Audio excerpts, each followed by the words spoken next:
Hey everyone, it's Rob Ryder again. Part 2 of Vacated Offices and Other Defects in Due Process. And it's Sunday the 2nd of September, AD 2012. And the phone rings. Anyways, yesterday I did a video called Vacated Offices. It would have been part 1. And we talked about things about invalid oaths, vacated offices, jurisdiction in various political subdivisions, how your domicile determines the jurisdiction, how the law is written to cause defects and to cure the defect.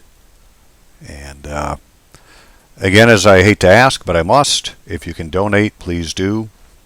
My landlord's a little bit upset with me, but I can't blame him. 3 months behind. I've been a very good man up to now, but he has his own situation now because his business isn't doing so good.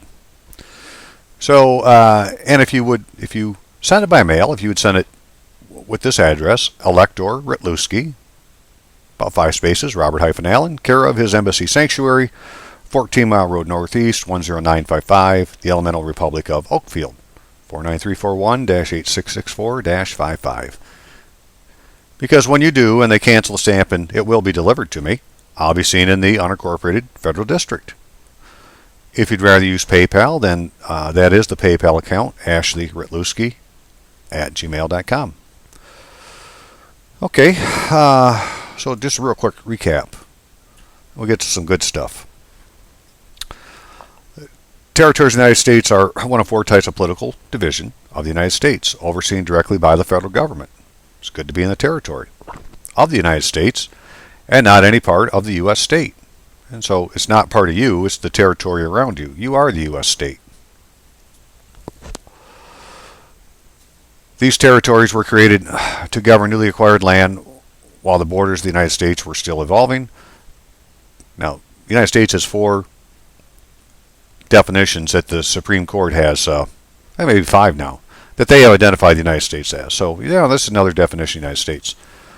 While still evolving, the territories can be classified by whether they are incorporated, part of the United States proper,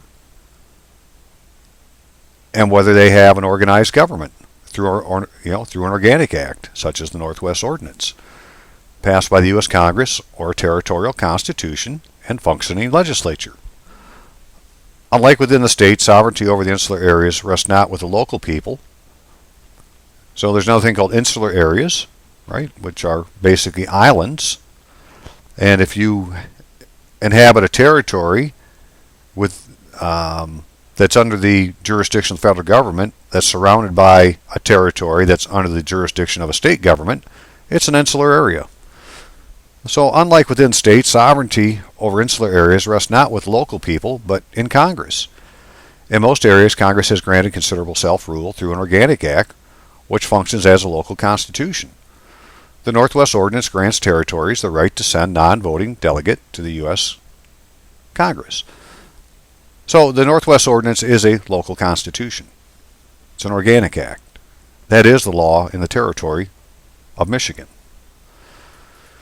And as we looked at yesterday in the Michigan compiled laws, every office shall become vacant on the following of any of the following events before the expiration of the term of such office. And right now they can't meet the criteria number 4 because nobody's inhabiting the township. They're inhabiting the county. And if the office be local, district, county, township, city, or village, for which he has been appointed.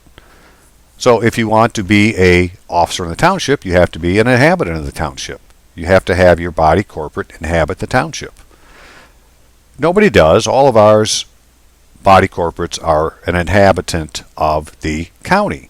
And when they're in the county, all property, any inhabitant of a county is part of a body politic, body corporate, and all their property is county property. It says so in the Michigan compiled laws.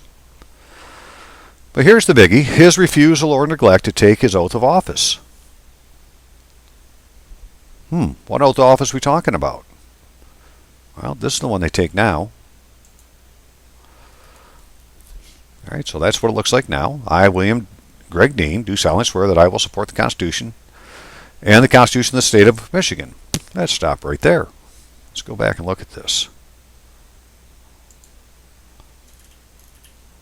So in the Michigan Constitution, if you're going to be a public officer in the Michigan Constitution, all officers, legislative, executive, and judicial, before entering upon the duties of their respective offices, shall take and prescribe the following oath of or office. Shall take, there's no choice. This is the one you're going to take. And it says, I do solemnly swear or affirm that I will support the Constitution of the United States and the Constitution of this state, and I will faithfully discharge the duties of my office according to the best of my ability. No other oath, affirmation, or any religious test shall be required as a qualification for any office or public trust. So this is the one they shall take. And there's no place to put a name in here. In fact, if you swear to be your full name, like this dude did, right? He swore that he is William Greg Dean. Well, you just diminished your God-given character by putting that last name on your given name. You were given a name by the Creator. He knew it before your parents did. They spoke it to you. So I consider myself Robert Allen because my mother always called me Robert Allen. She never just called me Robert. It was always Robert Allen. To me, it's just one word. And so I hyphenated. And then it says the Constitution of this state. And as you can see, this is the Constitution of the state of Michigan. And then, it goes on to add more stuff, and it says, so help me God at the end. But there's no religious test. And the oath in the Constitution of Michigan doesn't have it in there. In the federal Constitution, all executive judicial officers are going to take this oath. And then and then, again, the name is in brackets. I don't think it's supposed to be there, right?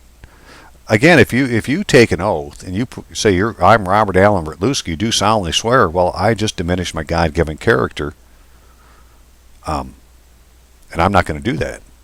And so help me God's in brackets. And as you can see on this one, it's not in here. And this is the one the Constitution of Michigan says to take. This is the one that apparently that you're supposed to take now is this particular one. But what's a judicial officer?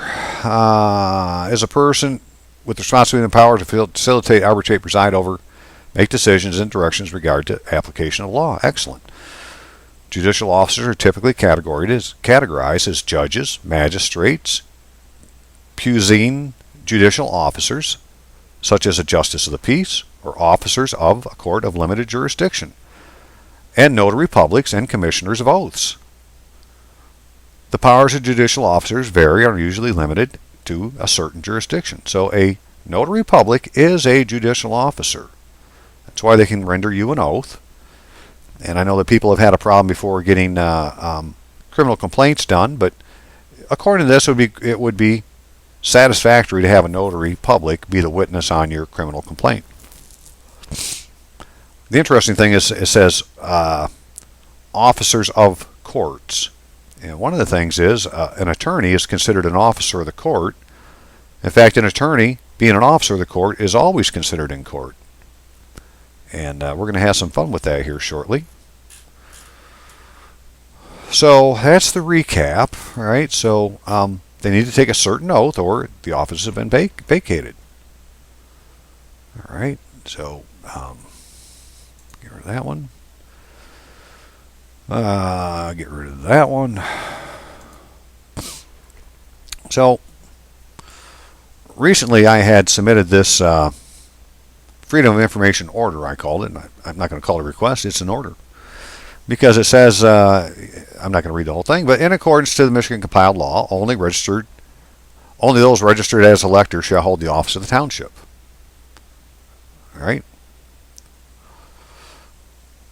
So what I want to know is provide the names and contact information of the registered electors in the township of Oakfield now holding office.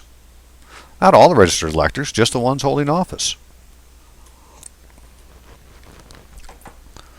Let the record show any ordinance in the township of Oakfield, ordinance book or ordinance code under seal of the township, signed, sealed, delivered, is at best a nullity and at worst usurpation of an elective franchise or breach of the public trust.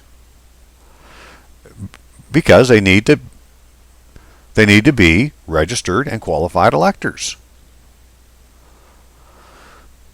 And a person shall not be eligible to be a member for membership on the Board of Review unless, in addition to the qualifications for eligibility to the township office, a person is landowner, taxpayer. All right, so let's look at that dude real quick. He's the second one on here. So here's a guy that is on the board of review, Larry Calverley. And he solemnly swore the same oath the other dude did. Again, it's a defective oath. They're usurping an office. They didn't take the office prescribed by the Constitution. And they're swearing to it. So they have a defect. And according to some other laws, a master file of registered electors is maintained. And there's these registration cards that talk about a master file, termed the master file. And so I wanted to see the master file. And if the township clerk is not now fulfilling the duties of elector registration, which she can't because she has a defect, right? She's not a registered elector, so she couldn't be at the elector registration. Now, it doesn't talk in voter, it says elector. The township board shall appoint some qualified person who is a registered elector. And that person is supposed to keep the books. And, there's one more thing. So I had sent this on, did I put the date on there? Oh, Nelly. Boy, I'm not seeing it if I did. Okay, well, shame on me. But anyways, I got an answer. So I had sent that, and on this journey, many times I've asked the Creator, many times a day, every day, please God, show me something. Give me a witness, show me some truth. Please keep my mind focused so I don't miss it. So every once in a while, he gives you a doozy. And this is what he gave me here recently. So I had done that, and I hadn't heard anything. So then I got a letter in the mail yesterday from this attorney firm. Let's see if we can get this as big as possible. Good enough. Okay, so this is to me. And we are attorneys for the Township of Oakfield. Well, who does he mean? I say he means all these people are. Excellent. With two exceptions noted below, the township is not required by law to respond to your request and will not be doing so. You are certainly free to your beliefs about government, but the township is not going to spend public funds, because it can't, or devote its official time in engaging in a debate and responding to these requests. The township will therefore not respond to your inquiries or documents regarding these matters unless specifically required to respond by Michigan statute. Well, whatever the hell that is. And this is in regards to voter registration, which it wasn't. It was elector registration, and the FOIA request. We also instructed the clerk not to sign acknowledgments of any documents which you deliver to the township. These officers are not required by law to sign such acknowledgments and will not do so in the future. I beg to differ. If you have documents which you insist on sending to the township, we would ask that you do that by mail and not appear in person at the township office. Well, I can't do that to get a seal. Outside of the context of a public meeting or similar proceeding. So they have proceedings in the township. Excellent. And they have public meetings, they say. Well, the Oakfield Township Hall is a private office or private concern, and I don't think you can have public meetings in a private building.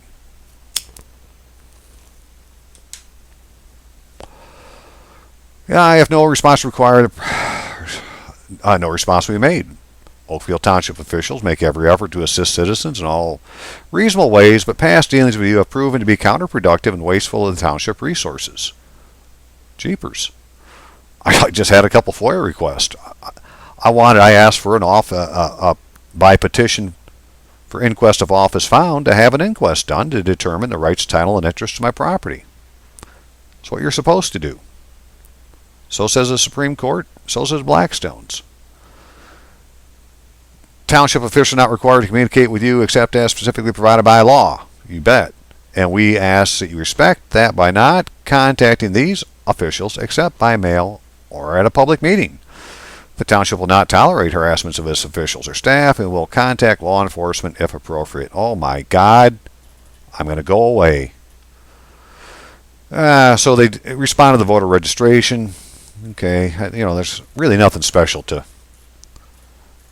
that.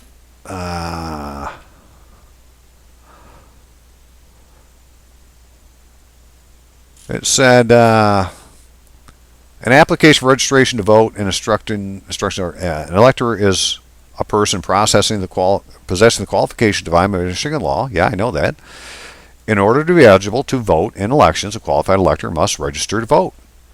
An elector may choose to register or not choose to register, but unless they are properly registered, they may not vote in elections. We understand you have previously canceled your registrations. You are free to re-register if you wish. Well, of course, I want to register as an elector. I put in an application to register as an elector. And for the FOIA request, we're responding to the document known as Freedom of Information Order. The Freedom of Information Act does not require the township comply with documents or respond to questions. Compile documents or respond to questions. Really? The Act requires the township make available documents in its possession, which are reasonably identified by the request. Yes, like the master file. It's supposed to be in their possession. Submitted docs does not request any public record by name. However, as a courtesy and because of the question you asked, information provided involved. The contact information township officers was previously as to number 1. Number 2, the clerk maintains the voter registration. There's no substitute performing the duties of the clerk. And you got to provide the address. As required by the Freedom of Information Act, you are informed that you may submit a written appeal to the township that specifically states the word appeal and identifies the reason you believe that a denial should be reserved or reversed. If you are dissatisfied with the results of any appeal, you may communicate an action in the circuit court to compel disclosure of the public records within 180 days after a final determination. If an appeal is successful, the requester has the right to an award of reasonable attorney fees, costs, and disbursements pursuant to Section 10 of the Freedom of Information Act. Well, thanks. Very truly yours, James F. Scales, and he signed it in blue ink. Excellent. And he CC'd Jim Brown. He's a big dude in the law firm, and this Greg Dean and Brooke Morrick are the commissioner and clerk of the township, respectively. So let's think about this for a minute. States the word appeal and identifies the reason. And then further on, I may commence an action in the circuit court to compel disclosure. Well, the only reason I would result from any appeal, you may commence an action in the circuit court. The only reason I would be appealing anything is if a court had made a decision. All right, so they're asking me to appeal a decision, in my opinion, from a court, which happens to be a legislative court, which happens to be under Article 1 of the Constitution, which makes it a federal court, which means we play by different rules. And so that was theirs to me, and then so I responded. I just wrote this up today, and I haven't sent it yet. I'm going to go over it a little bit more, but this is kind of how I look at things when I'm doing them.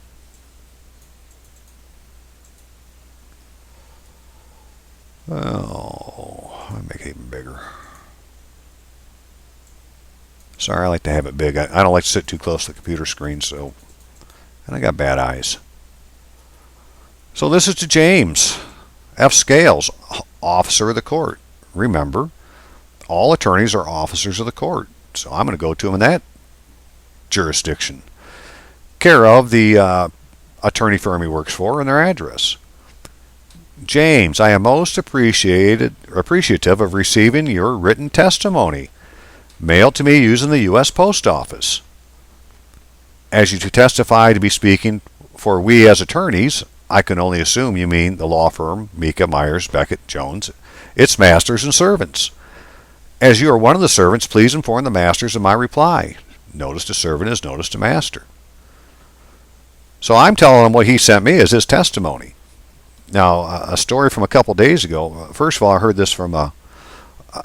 this line used by a wonderful woman in England, who the police had come looking for her daughter at the house, and so her daughter wasn't there. She wasn't having any of it. Anything they would say, she said, "Well, that's your testimony.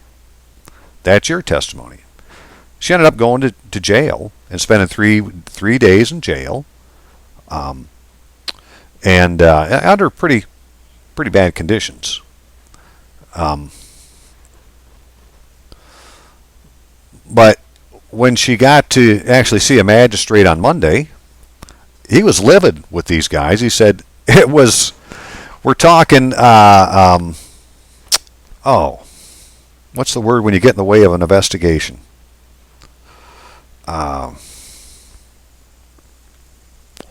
Obstruction of justice, not terrorism. And I guess he chewed their ass out. Well, she subsequently, because she had put in she had copyrighted her name and had filed it with a notary, she went to find an attorney firm that specialized in, police matters. And she went and told the story, and when she showed them a copy of her copyrighted name, they said, "Oh, you are a clever girl. Yes, we'll take the case." And so I had told the story to a brother down in Florida. And here just a couple days ago, a friend of his was in court for a credit card issue. Had been summons, and, we can talk about all the things about the summons as being not in due form of law later. But in this case, the attorney's sitting there yapping away, and I guess he's on a phone, and she's on a phone to him, and the judge is sitting there. I'm not really sure what the three-ring circus is like, but the attorney's on a phone. And he's rambling on, and she gets done, and the attorney gets done, the first things out of her mouth is, "Well, is that your testimony?" And I guess the judge came unglued. And what the judge said was, "This is a hearing, not a trial." And the gal lost her place. Okay? If you go look at the definition of a hearing, it means, you're there to provide testimony. So in that case, you say, well, then judge, define what a hearing is for the record. I think it's where you're supposed to provide testimony, is it not? Needless to say, it didn't. She lost her place. They went on. But still, the fact that when she said, "Well, is that your testimony?" they freak out, man. So freak them out. Give them something they're not ready for. Okay, so from your testimony, it appears you want me to appeal the ruling not to provide the public records I requested. I will take your offer into consideration, but need a bit more detail before I can decide on the appeal you mentioned or submitting a AO091 form, which is a federal criminal complaint. As an attorney is always considered in court, your response shall be under oath and will require your certificate as well as that of an official witness. I am sure you do not want to be guilty of bearing false witness, a transgression against the law. Please provide the answers for we as attorneys to the following statements of facts. And I may have to change that because some of these aren't facts or presumptions. So here we go. It'll be a following list of questions.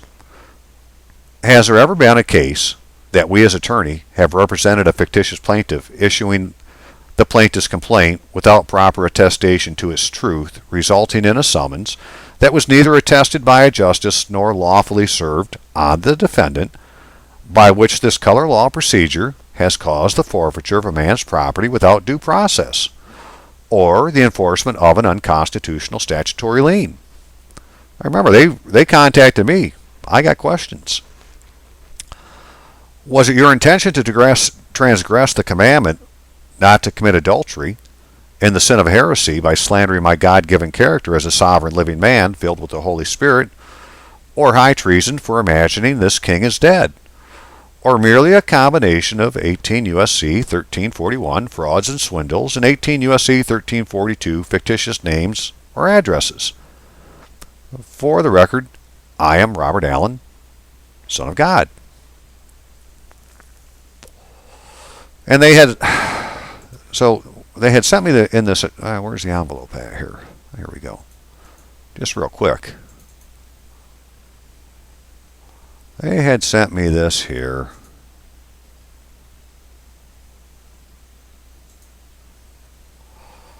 And as you can see, it's to Mr. All Caps. Well, that's a fictitious name. And they use the U.S. mail to do it. That's a violation. 18 U.S.C. 1342, fictitious names or addresses.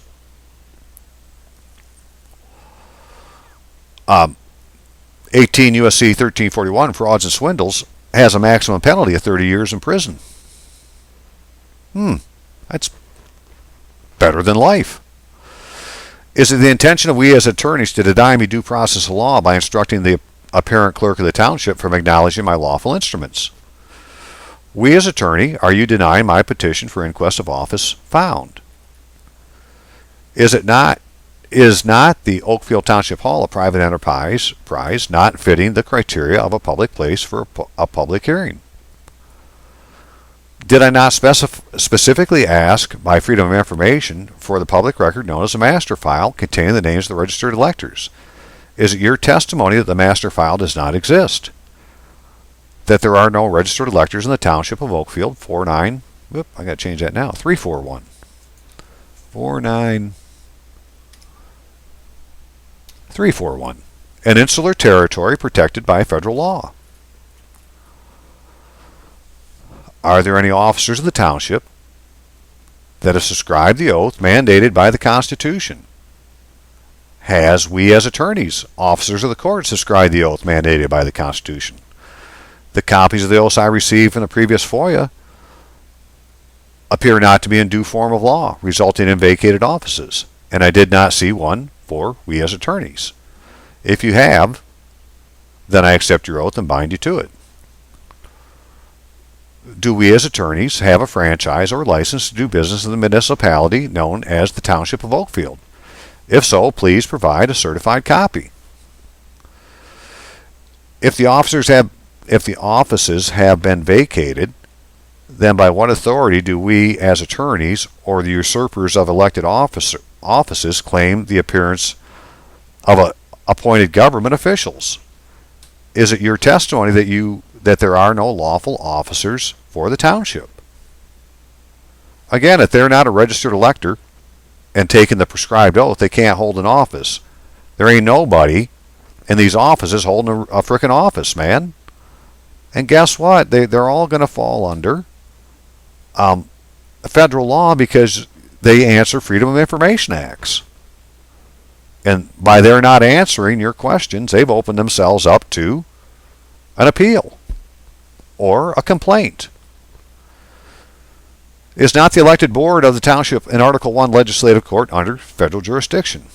Yes, they are. Your request that I appeal a ruling first to the township and then, if necessary, to the circuit court for not providing the requested public records indicates that a court has made this decision. What is the name of the court? The presiding judge, docket number, case number, full proof evidence, and form of law that witnessed such ruling was lawfully executed. Justice is swift and time is of the essence, so I ask that you send your testimony to, and that's me. And this one here, Office of Circuit Court Executive, 503 Potter Stewart U.S. Courthouse, 100 East 5th Street, Cincinnati, Ohio, 45202. Now that's the right-hand man for the presiding judge of the 6th Judicial Circuit Court, federal, that covers Michigan, Ohio, Indiana, I think Kentucky, and it's located in Cincinnati, Ohio. And at one time, that was the first headquarters, or, it was one of the headquarters of the territories before Michigan was split. I think Ohio was done first. And Ohio was done, they put the court down in Cincinnati. And then when they divided again, then they brought a court and legislature into the territory of Michigan. And each time they divide, they bring another set of appointed officers in. And they're supposed to be the governor and the justices. And together they make the legislature. As I have already sent my complaint for judicial misconduct disability, your testimony will help establish the facts and ensure due process of law is executed. So, I want him to answer all these questions and then send an answer down to this dude at the office of the Circuit Court Executive as part of my judicial complaint, because I'll show you here in a second.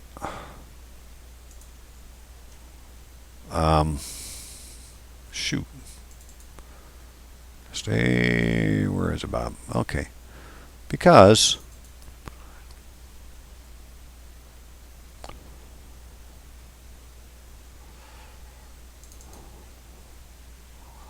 we have this form here, Judicial Council of the Sixth Circuit, complaint of judicial misconduct, conduct, or disability. And it's a very easy form to fill out. Name of complainant, contact address, date, time, telephone number, name of judges, name of the court. So the court to me is legislative court for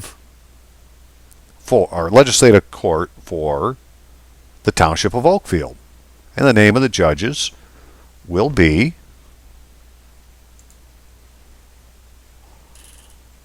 this dude here is supposed to be the judge, William Greg Dean. Or it's Larry, Wayne, another board of review. Remember, the board of review have to be registered electors. Or Charles, right? They're supposed to, I believe, make up this group of somebody acting as the governor and the rest acting as the judges, combining together to make the legislature. Because in the republic, the electors get together and they vote on whatever the law is going to be, and they take their decision to the township board, and the township board administrates their orders. They're an administrative court. And they're a legislative court because they also make up the legislature. They were voted into office or appointed to the office.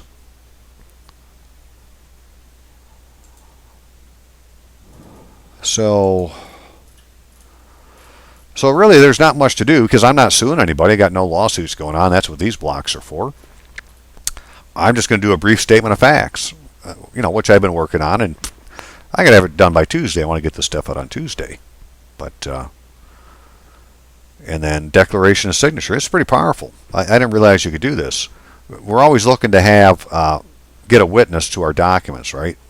Well, these courts have said if you say, I declare under penalty of perjury that the statements made in this complaint are true and correct to the best of my knowledge, that's the same as doing it under seal. What I'm not really sure of is what goes in this block here that doesn't have anything next to it. So I really want to call them first, make sure I do it right. And all this is covered in a book like this, Judicial Council of the Sixth Circuit for Michigan, Ohio, Kentucky, Tennessee, rules governing complaints of judicial misconduct or disability. Well, it's not so much judicial misconduct because none of them are holding an office. There's a disability. They can't hold the office, and therefore we have no justice in the township. And so, this tells you how to do it. Real simple. Tells you why you can do it. And as it turns out, complaints are filed with the circuit executive on the form that was developed for that purpose. Each complaint is referred first to the chief judge of the circuit, who decides whether the complaint raises an issue that should be investigated. So the chief judge of the Sixth Circuit Court is going to look at this complaint. So I'm going to pray real hard and ask God to put the right words into my head, hands, mouth, because I always read these things as I'm doing them, and get this honorable judge of a federal appeals court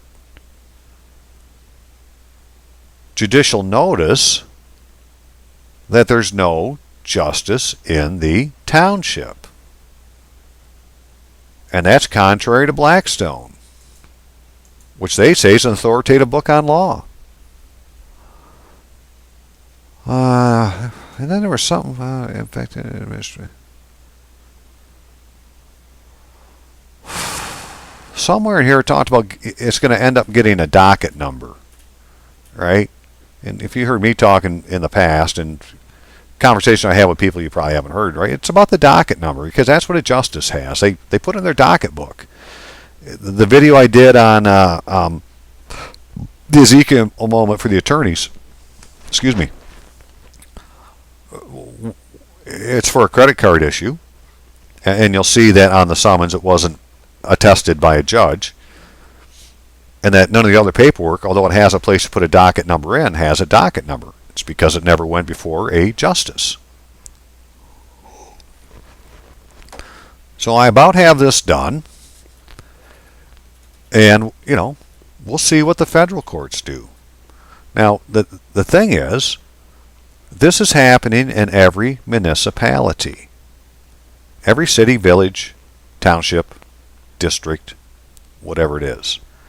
If they haven't taken the oath prescribed by the Constitution, then they're not holding an office. Right? So you ask by what authority, that's what you want to know. Have you taken the oath prescribed by the Constitution? If you have, I bind you to it. If you haven't, then you're usurping an office, and this is a private court, has nothing to do with me. I'm under the Constitution, the territorial Constitution, wherever you're at. And so we can put complaints in to any of these courts, any city council, township council, village council, school board. Some places the school board's a local frickin' government. Right? We can put in the complaints. It's supposed to be an elemental republic under federal law. And therefore, their Article 1 legislative courts in the democracy, in the republic, they're Article 4 territorial courts. And in Article 4 is where all your public records acts and judicial proceedings are given full faith and credit. So we really want to be using the Article 4 courts for our actions. Because in Article 4, it's all done by common law. Go read the Northwest Ordinance. It's not a bad set of rules to live by. So, either you're going to make the conscious decision to live in a society of other peaceful people, and not put up with the unpeaceful ones, and go point it out, because faith alone isn't going to get you to the kingdom of heaven. It's faith and good works. Jesus wants you to point these things out, for God's sakes. So write a fucking complaint. That's my opinion. That's why I do what I do, right? I don't really, while I really want them to work perfectly, what I care about is I'm pulling them out into the conscience, and I'm making them make a conscious decision and bear false witness against themselves. So when the time comes and God's going to call them into the court of conscience, they can answer there. It's not up to me to judge them. I'm just judging their deeds. But I can't let their bad deeds go unpunished, or my brothers and sisters are harmed, and that puts me in violation of the law of nations.